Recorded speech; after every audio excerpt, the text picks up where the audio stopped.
Hello, I'm Carrie Thomas, and I've had a lifelong interest in Aquilegias. I'd like to introduce you to some of the many forms that Aquilegia vulgaris has here in the UK, which is our most common type of granny's bonnet or columbine. As you can see, there are many sorts. It's very much a quintessential cottage garden flower. This was my old neighbour's garden, and it's absolutely covered in Aquilegias, and she never planted any of them. They just had arrived from me next door.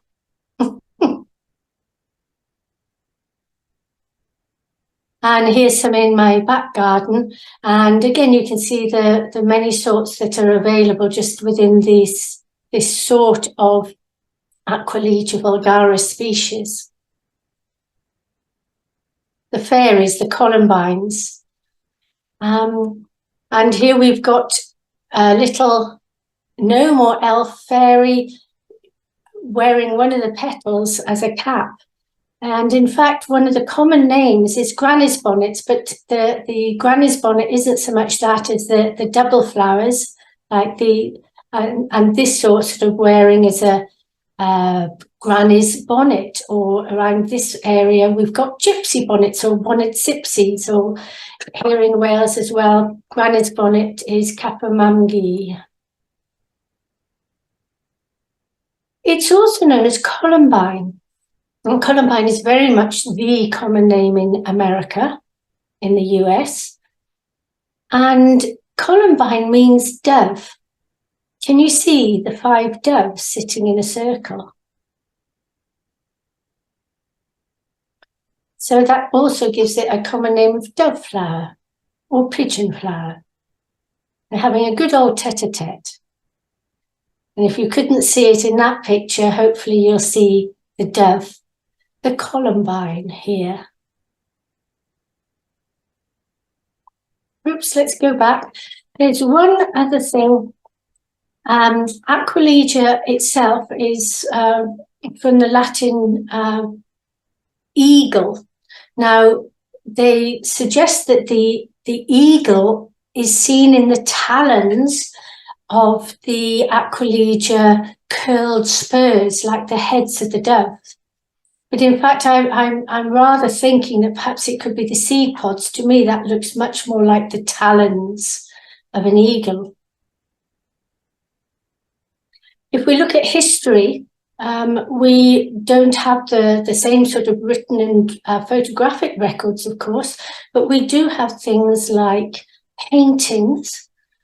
This is medieval, Amelia in her garden, and it's what a beautiful little flowery bower she's got, with the raised seating areas, grassy banks with the roses behind her, and lots of many different flowers growing along here. And we can go a little bit closer because these are the ones that I'm interested in. You can just about make it out.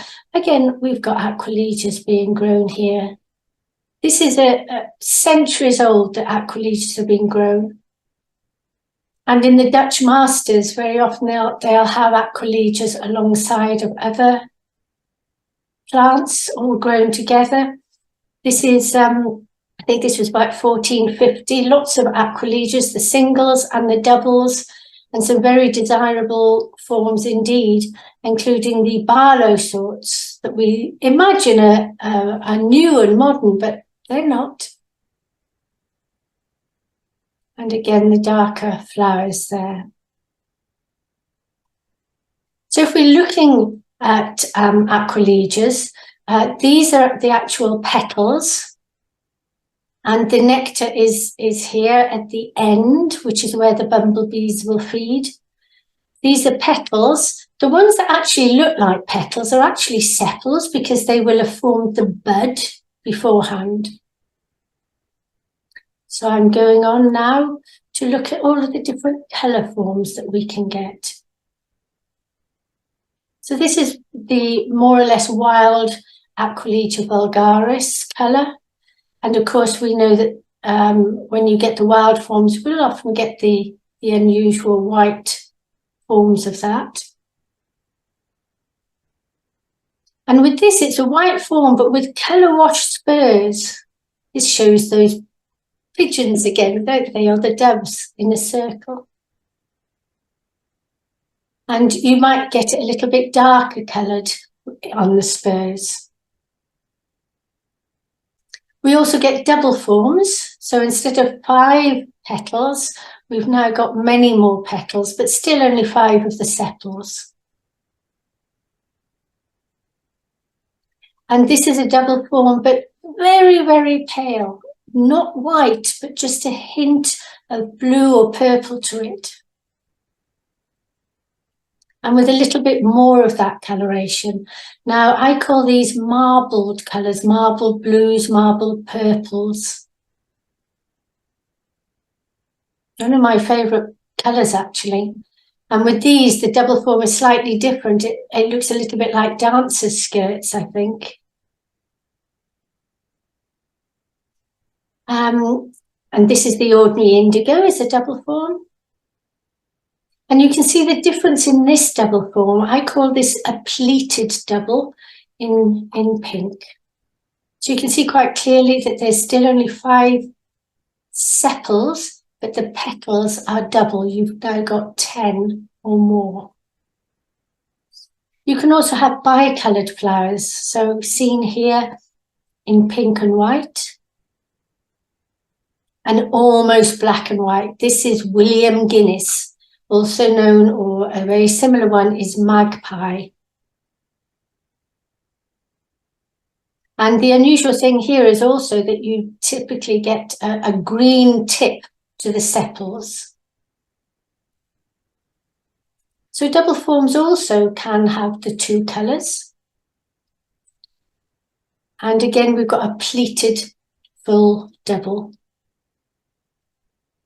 The pink and white here is Strawberry Ice Cream, bred down in Plant World by Ray Brown. And the white one, well, Vanilla Ice Cream. And this is more of what I'd call a frilly double in a crimson and white. And sometimes you can get even more doubled forms, like these pom-pom ones. And pom-pom ones really are extraordinarily well packed. Each of those petals is inside the next petal, inside the next petal. And you can see here quite clearly how they have been packed together. Bumblebees still do manage to get some of the nectar rewards from them. And it's been shown that they can be about 100 petals. So if we go back, we've got 10 going around, and we may have up to 10 going down in, so 100 petals.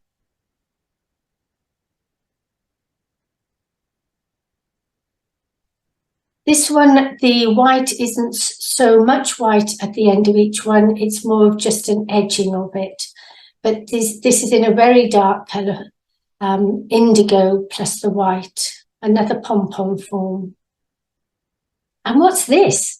These look totally different, don't they? So you've lost that bonnet shape totally and completely. These are the star forms or stellata, also known as clematis flowered. Clematis flowered give a totally different feel to the Aquilegias. They've got no spurs. You can see no spurs here. So all of the petals have become sepaloid. Actually, they look much more petal in shape rather than the normal shaped ones. So star formed in the white, the alba, stellata alba. Here in the pink. And notice how prettily they dangle. In the dark black form, almost black. It is darker than this, the camera has lied. And this one is Blue Fountain, one that I bred myself. And in the best forms of it, it will have, well, to me, it always looks as if somebody's tried to suck it up into a vacuum cleaner. So you've got a raised red centre, a raised centre in there, blue fountain. And this, I believe, is fire wheel. And this one is much thinner petals or sepals, quite a whirligig effect. And I tried to keep breeding from this, but I kept losing it. It wasn't very long-lived.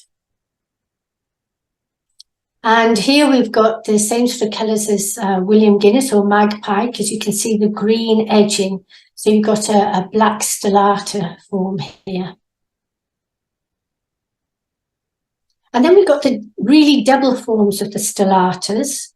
The Barlows, starting with this one, the Rose Columbine is the old name for it. And more recently, it's been named Nora Barlow, one of Darwin's granddaughters. And it's absolutely beautiful. It's what I'd call a sort of old rose pink, shading through cream with a green tip. Absolutely beautiful. There's lots of different Barlows, as I'm about to show you, but I think this one takes some beating. This gives you an idea of the whole plant in flowers at all of the different stages. Rose Barlow.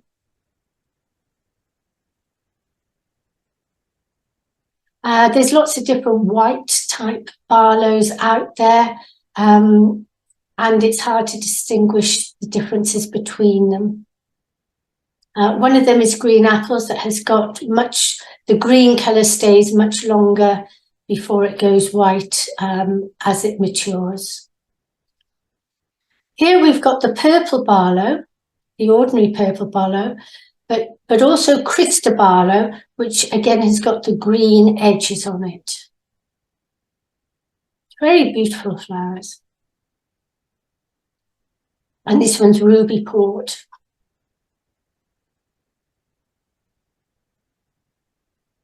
Okay, this one, we're going back now away from the Barlow and the stellata forms. This is Adelaide Addison, and it took me a long time to get this true from seed. I probably took 7 years of growing seed of Adelaide Addison and not getting anything right from it. It's a very good indigo and white frilly double. But one of those 7 years that I was trying, I actually came up with this one as one of the offspring, which I think is really quite exciting. So we've got a stripy effect there, quite variable. So this one is much more normal shape, but some of them are very striped. And this is it in the garden, and you can see that the bumblebees still manage to get the nectar from them. You can also see the variability between the different flowers there. And taking that further and breeding from that, I got this magnificent one. But again, it was not a strong grower. You can probably see it's quite bendy stems. And again, I couldn't develop this any further and get it to be a good strain. But it shows what's possible out there, stripy ones. And then you get this sort of effect where you've got the white, but just in the tips of perhaps the inner petals. And also I call this a quilled double form because of the way, like an old-fashioned quill or a fountain pen, you've got the curled petal there.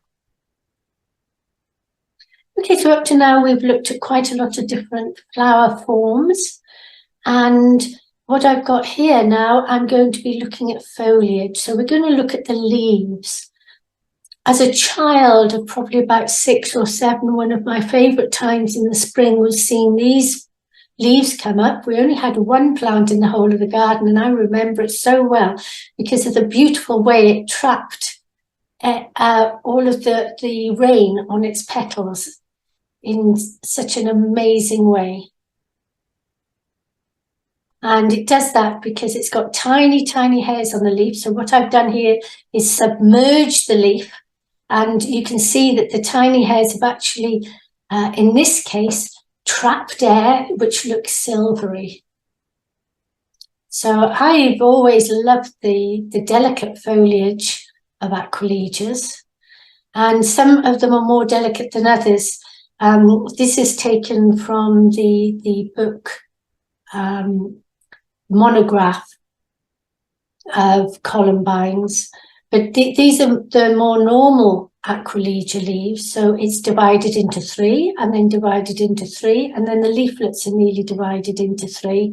But with this one, the triternate ones, they're divided into 3, and divided into 3, and divided into 3 again, as well as nearly so the next time around. So some of them will look much more like maidenhair ferns, but probably not the Aquilegia vulgaris. But I just wanted to give you a flavour of the different leaf forms as well. So if we're looking at a typical vulgaris leaf, this is it, made up of lots of leaflets. As I said, there was divided into 3, 1, 2, and 3. And each one of these also divided into 3. So that's a typical leaf. It doesn't actually have a stem. All of the leaves arise from the soil surface, except for the flowering stems that come up. Now, this one is a pretender. This is not Aquilegia. This is the Aquilegia leaved Salictrum aquilegifolia.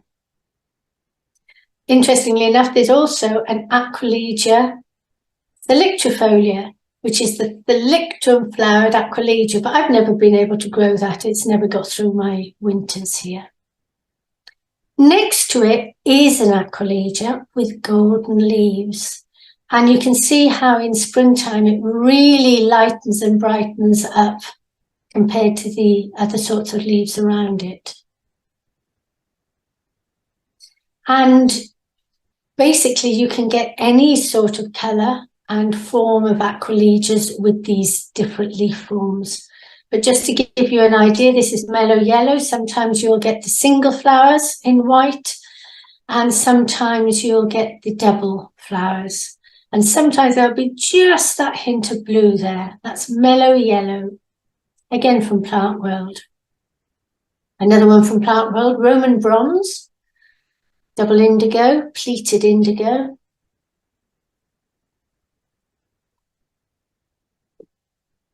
And here's one with pink flowers, a double pink.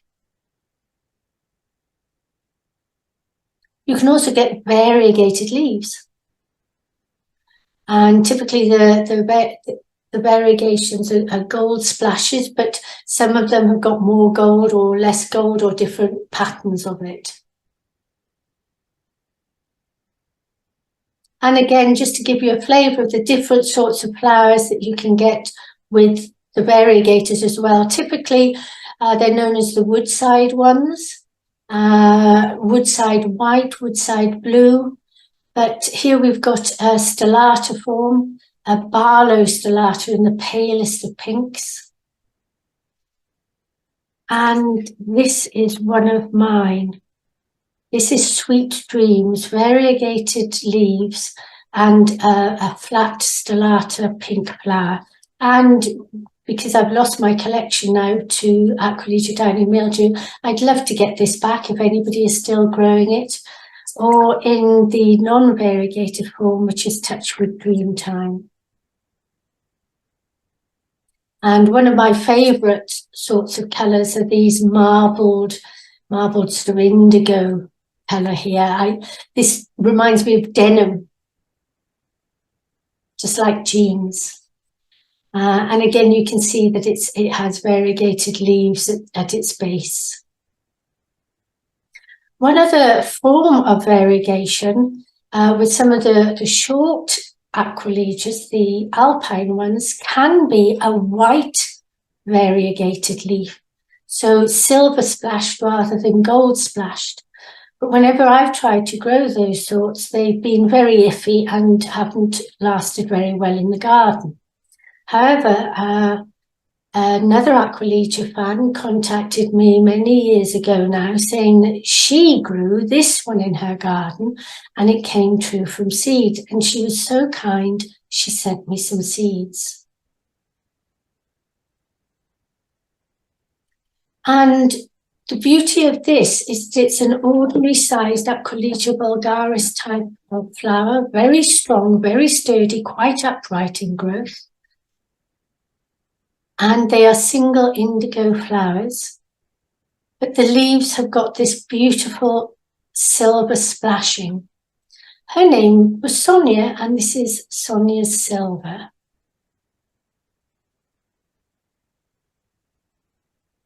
It does come true from seed. Unfortunately, you don't know which ones are going to be true from seed and variegated until springtime. The variegation is basically in springtime, and it's not so obvious later on in the season, and certainly not over winter. So I hope that you've enjoyed some of the Aquilegias that I've shared with you now. Aquilegia vulgaris cultivars of all sorts.